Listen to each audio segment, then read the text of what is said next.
Alright, this is a relatively quick little video to talk a little bit about Newton's third law. This is basically the mini lecture that I would give in person in a normal year, but because we live in the darkest timeline, I'm doing it with a little video so that it doesn't use up any of our class time together. So I have some stuff already written here on the screen. You might remember from honors last year that I insisted on you having ways to talk about Newton's laws other than those little memorized poems practically that you may have gotten from other sources. So one of the ways that I often talk about Newton's third law is this first bullet point, that forces are actually a interaction between two separate objects or systems. And this interaction is always symmetric, and it can't happen without both things being involved. It's impossible to have a one-sided force. Because it's an interaction between two different objects, that means that the force will be felt by both of them. They're both involved, so they both feel the force. And when you are talking about what those individual halves of the interaction are like, you can literally always phrase them in some form like the force of object A on object B and the force of object B on object A.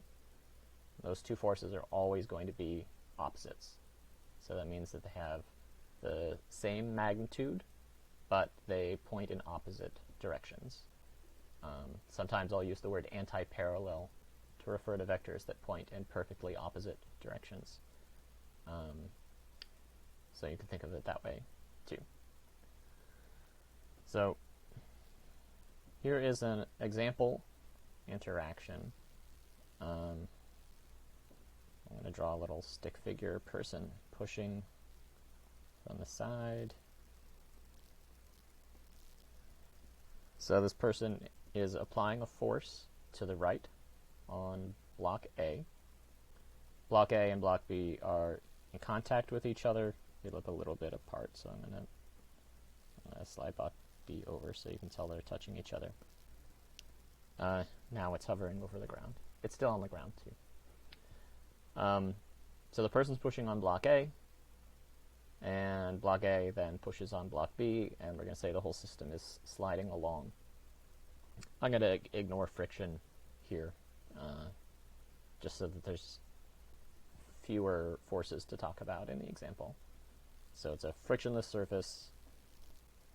This person is wearing, I guess, magic shoes so that they can walk on the frictionless surface, and they're pushing on block A.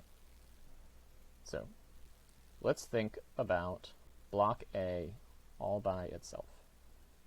I'm going to draw a separate force diagram just for block A. And I'm not going to worry about the vertical forces here, so I'm only drawing horizontal stuff. Block A is in contact with two objects. It's in contact with the person. And so I have this force to the right from the person. I'm just going to call that F person, F from the person. But block A is also in contact with block B. And so there's a force going back this way from block B. If I want to be a little more verbose, I could say the force of B on A. Similarly, I could say the force of the person on A. But since I'm ignoring vertical stuff here, that's it. Block A touches two things, so there's two forces, and I've labeled them both already. If I were going to draw a force diagram for block B, it's only touching one thing. It's in contact with block A, so there needs to be a force from A. And hopefully it's pretty intuitive that the force from A points to the right. After all, block B is going to be accelerating to the right, so there's got to be a rightward force on it, and the only force around is this force from block A, so That's got to be pointing to the right. What maybe it was not quite so obvious, and I kind of glossed over it, is that the force of B on A, which I already drew pointing to the left, it may not be immediately obvious that that force has to go that direction, but if you think about the motion of block A, it's going to be held back slightly by the fact that it has to push against block B, and that act of being held back indicates that the force is in the opposite direction from the acceleration. So what Newton's third law refers to is the force of B on A and the force of A on B. That's that same phrasing that I used earlier. And because I know that that is a third law pair, I could go a little bit further in my diagrams here, and I could mark those two force vectors with a little tick mark, just like you would do in a geometry diagram to show that two line segments were congruent with each other. Same thing here. Those two force vectors have the same magnitude. They have to have the same magnitude because they are a Newton's third law pair. Fa on B, Fb on A. You'll do some calculations in the problem set where you find that those are equal without having to assume it. So you can think of that as a proof when you do those. And I assigned you some of those last year also. But they will work out to be equal in magnitude. Now, here's a slightly different example. This time I'm only going to think about vertical stuff. So there's no person pushing. I've just got the two blocks sitting on this surface. And so I'm going to do a force diagram for block A. Block A is in contact with two things. It's in contact with block B, and it's in contact with the ground or the floor. So both of those things need to exert forces on it. Block B, as you can imagine, is sort of weighing down on it. So the force from B goes down. Fb on A. The floor or the table is holding A up. So that force goes up. I'm going to say F table on A. You might be inclined to call that normal force, and that would be fine if you want to. I'm just using a slightly more descriptive name because all of the forces in this example are actually normal forces, because a normal force is the force that you get between solid surfaces that are pressed against each other. So, the force of B on block A is also a normal force because it's related to their surfaces being pressed together. So I'm going to be a little more descriptive, call it table. But there's something missing in this picture. Since I am thinking about vertical forces, I also have to throw in gravity, even though you don't need direct contact between objects for a gravitational force. So there's also the force of gravity on block A. I could call that Fg. I could call it W for weight. Just for the sake of uniformity, I'm going to use the same style as my labels for the other forces. And this is the force of the Earth on A, because it's the Earth's gravitational pull that does this. Alright, that's it for block A. Let's do a corresponding block B diagram. Block B is only touching one thing. It's touching block A. But since I'm doing these vertical forces, I need gravity again.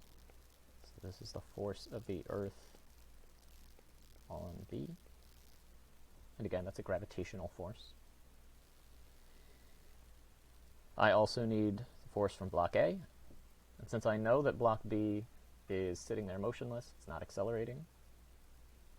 Even if I didn't already know Newton's third law, I'd be able to conclude that the force of A on B must point up, because that's the only way for this diagram to indicate an object with an acceleration of 0.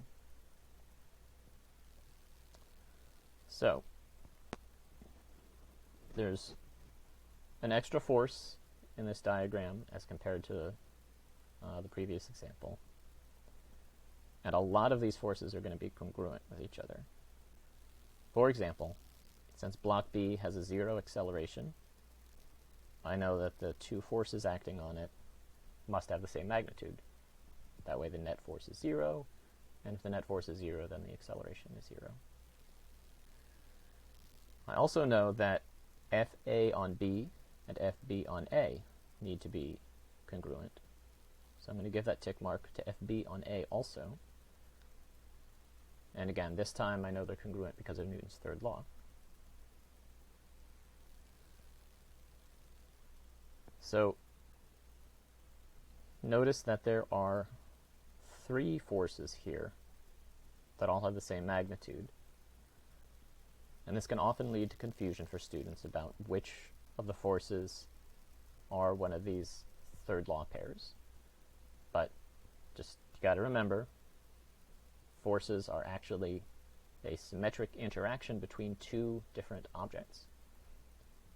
So the third law pair that is present here, again, follows the same naming convention. FB on A and FA on B. The other force in block B's diagram, this one, even though it is equal and opposite, as they say, to FA on B, does not correspond to FA on B through Newton's third law. It's just there because it only has the same magnitude due to the fact that we know there's no acceleration. If you wanted to find a third law counterpart to the force of the Earth on B, it would be the force of B on the Earth. Similarly, for the force of the Earth on A, the corresponding third law partner would be the force of A on the Earth. Notice that both of those corresponding forces are forces felt by the Earth, not forces felt by anything in the system that I'm looking at. And I might as well do the other one too. There's this other force I had here, the force of the table on A. The corresponding force there is the force of A on the table. A exerts a downward force on the table. But I didn't draw a force diagram for the table. I also didn't draw a force diagram for the Earth. If I did, those 3 forces that I just wrote in red, those would be present in those diagrams. But if I'm not drawing a force diagram for the Earth, then there's no way for me to indicate the force that block B exerts on the Earth, because I didn't draw a diagram for the Earth. So I think that's another part of what often leads to confusion for students here, is that the partner forces typically aren't even drawn because they're on a different object that we're not trying to analyze. So the third law pairs aren't necessarily present in whatever diagram you're looking at, basically. And then I want to say one last thing. And I'm going to write out some algebra for this. Internal forces, which means the forces exerted among components of a given system. Internal forces cannot affect the motion of the system as a whole. So I've got this same example again where I have a person pushing on A and B. We already know all of the forces involved here, right? There is the force of the person on A. There's the force of A on B. And there's the force of B on A. Those are all of the forces that are felt by the components of the system. And what I'm defining to be the system here is, I'll make a nice dashed line around it for you. What I'm defining to be the system is just the boxes. If the boxes are my system, that is the full extent of forces that are felt by the system.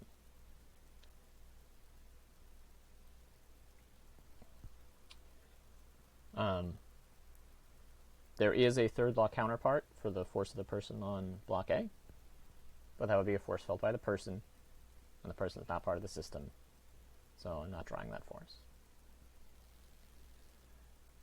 All right, so I know that for the system, for the full system, MA equals sigma F. The total mass of the system would be the mass of block A plus the mass of block B. There's that acceleration, and then I'm supposed to add up all the forces. So, the forces I've got are F person on A plus F A on B plus F B on A.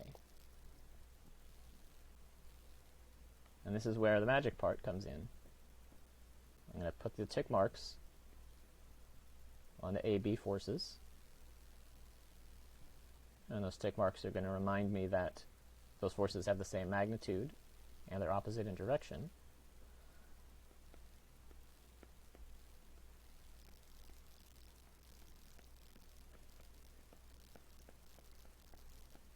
So, for example, since FB on A is the opposite of FA on B, I can replace that here. FB on A is the opposite of FA on B. But once I've written that in, I can see that those two terms are opposites, and so they cancel each other out. Which means that the only force that actually contributes to the motion of the system is the force of the person on A. The other two forces, the forces between A and B, those are internal forces, as long as I have chosen my system to be the pair of blocks together. And if they're both part of the system, those forces cancel out and they don't affect the acceleration. Now, if I were analyzing the blocks individually, I would get different results. Like if I was looking only at block A, then I would include the force of the person on A, and I would include the force of B on A. I'd have those two forces. And those aren't going to cancel each other out. I would not include the force of A on B because that's a force felt by block B. If I'm only analyzing block A, then I don't include any forces felt by any other objects. So this is why the internal forces are not important when you're looking at a larger system. That's an idea that's going to come up in some approaches to the Atwood machines, which is the other video I'm going to make for this topic. And you'll run into it repeatedly throughout the year. All right, that's all I've got for now.